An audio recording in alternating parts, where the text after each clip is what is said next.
Hello,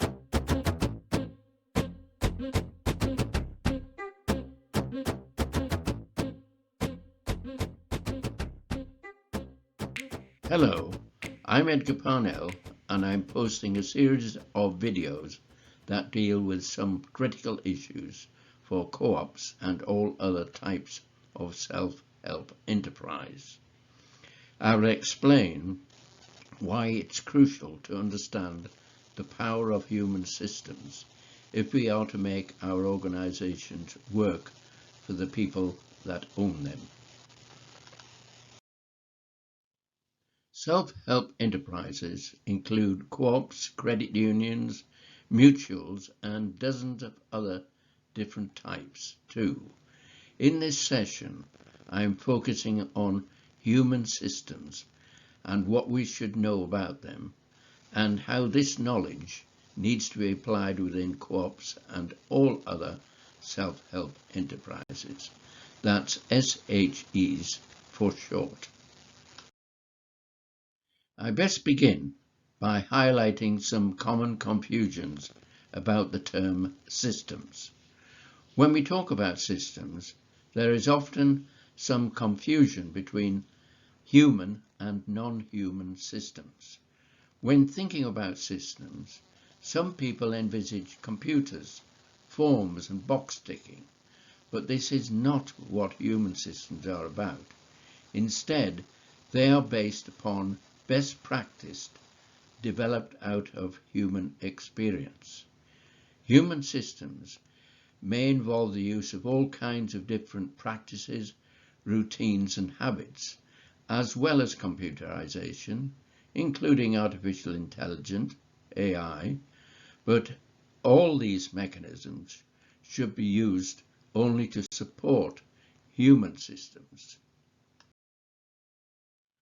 Many of us will have experience of large organizations where managers seek to dehumanize their systems in the belief that this will reduce their costs. However, usually in the process, their people are required to think like machines rather than thinking for themselves. This can have disastrous consequences for all kinds of organizations. The first thing I must point out is that to be effective, human systems should only be devised once we are clear as to the objectives of the system. Let us suppose, for example, that we wish to design our personal hygiene system. In this case, we can imagine that our objectives are to protect our personal health and the health of the people we associate with. At the same time, we want a system that results in our being at least socially acceptable to our associates, and even better if they are impressed by our presence. We achieve our specified outcomes or objectives by following a set of subsystems, practices, and routines. For example, these will involve hand washing, grooming, and dental hygiene.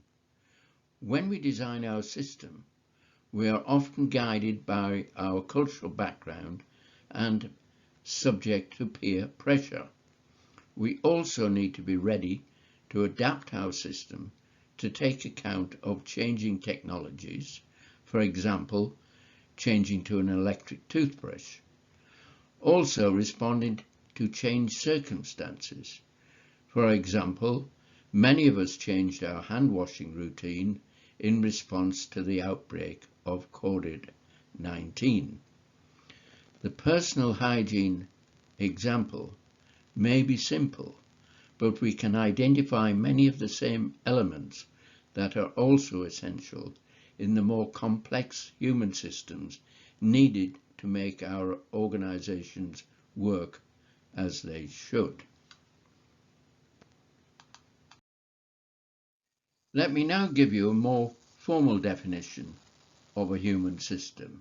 This is that a human system is a set of interacting and interdependent practices procedures, and habits that work together with the aim of achieving specified outcomes.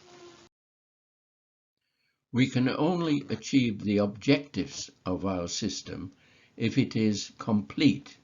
This means that the system includes all of the practices necessary to achieve the overall objective of the system. Partially implementing a system usually results in it failing to achieve its objectives. So systems must be implemented in their entirety.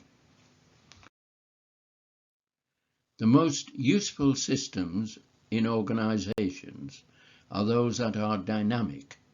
This means the system is characterized by its capacity to respond to constant change. In a dynamic system, a process for its review and renewal is integrated within the system. Let me explain the role of human systems within an organization. Human systems act in a comparable way to the curbstones, road signs, and traffic lights, which are necessary for us to use our roads effectively and safely. Keeping our vehicles on the right road and on the correct side of the road is most important. The alternative is to have vehicles careering about aimlessly. Likewise, our organizations need to keep within the boundaries and parameters agreed and set in advance. The alternative to using rational systems is to allow people to operate without clear direction or boundaries, with those running organizations making up how they run them as they go along. Systems within organizations are only complete when all essential practices are codified in clear-cut policies, which in turn must be supported by the essential procedures and processes. When new systems are required, new habits need to be introduced to support any new policy, so they become embedded within the organization. Part of the process of introducing any new system must include arrangements for purging any redundant practices. Otherwise, these outdated practices can live on until they are flushed out, for example, by retraining the people involved. So what kind of human systems are needed to make sure co-ops and other SHEs work as they should and bring real benefits to their members? I must now mention that I will talk about human system without in future adding the word human, on the assumption that everyone now knows I'm talking about human systems. That's unless I make it clear that I'm referring to a specific form of non-human system. If you have already viewed the video Understanding Organizations, you will appreciate the importance of having the kind of systems in place that will ensure that the enterprise remains under member control and continues to work wholeheartedly in the best interest of its members. If you have not yet seen it, I commend it to you. There are 4 key specific systems used in SHEs that set them apart from all other forms of enterprise.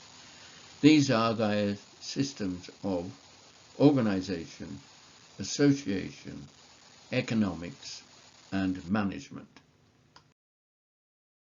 The system of organization is built upon 10 foundations of organizations. All of these are different in SHEs when compared with any other form of enterprise. We will be detailing these in a future video in this series. The system of association in SHEs is also fundamentally different. This is because SHEs are associations of equal persons, unlike, for example, in investor-owned companies, which are associations of capital. The economic system in SHEs is again fundamentally different from the system used in other forms of enterprise. There are at least 10 critical practices which are essential in SHEs that differ from the practices used in commercial businesses. One of the most critical differences is that commercial businesses are driven by profit maximization, whereas in SHEs they must be managed to achieve their purpose, and this requires that their focus is on resource optimization. Another big difference is that in investor-controlled businesses, finance is master of the enterprise, while in SHEs, finance must be the servant of the enterprise. It follows that the management system in SHEs has also got to be different from those used in commercial businesses. The objective of the SHEs management system is to ensure that the enterprise achieves its purpose and optimizes all resources deployed. Also, SHEs must remain under member control if they are not to be diverted from their purpose and function. Significant problems arise in SHEs if those running them assume that they can follow the systems used in commercial businesses. For example, some SHEs prepare their strategic plans without the full involvement of their members, resulting in a plan that ignores the real needs of their members. Another example is where SHEs have a remuneration system that rewards profit maximization rather than the achievement of the purpose of the enterprise. A stark example of conflicting practices is where the practice of only using finance from benign sources has been disregarded, and instead finance has been obtained using international capital markets, usually with ruinous consequences. We are coming to the end of this session, and there are a few key points I want to make about the systems needed in SHEs. First, I must again emphasize that SHEs will not succeed if they omit vital practices from critical systems. For example, in many SHEs, their leaders fail to invest enough in developing their people, especially when their directors and managers aren't given a thorough grounding in the essential systems critical to their achieving the true purpose of their enterprise. Sometimes there is a vacuum where essential practices have been dropped from a system, with the result that some of the vital foundations of SHEs have been eroded or are no longer present. As the world changes, many organizations, including SHEs, are becoming more complex. In many cases, SHEs are using systems that don't take account of the changes taking place around them. Frequently, there is a mismatch between the practices used in the enterprise and those essential to achieving its purpose. Self-help enterprises ought to be playing a much more significant part in the economy of most countries, but many are held back by the absence of a more robust enterprise model. Such a model has got to be clear-cut, coherent, and incorporate all of the systems needed to run dynamic enterprises that meet the real needs of members. I fully explain the self-help enterprise model along with all the systems outlined in this session and the practices that need to be deployed in my book, Enterprises That Change Lives. To learn more, please visit the Co-oppundit.org website. That's all for now. I do hope you will join me again for another session soon. Thanks for watching.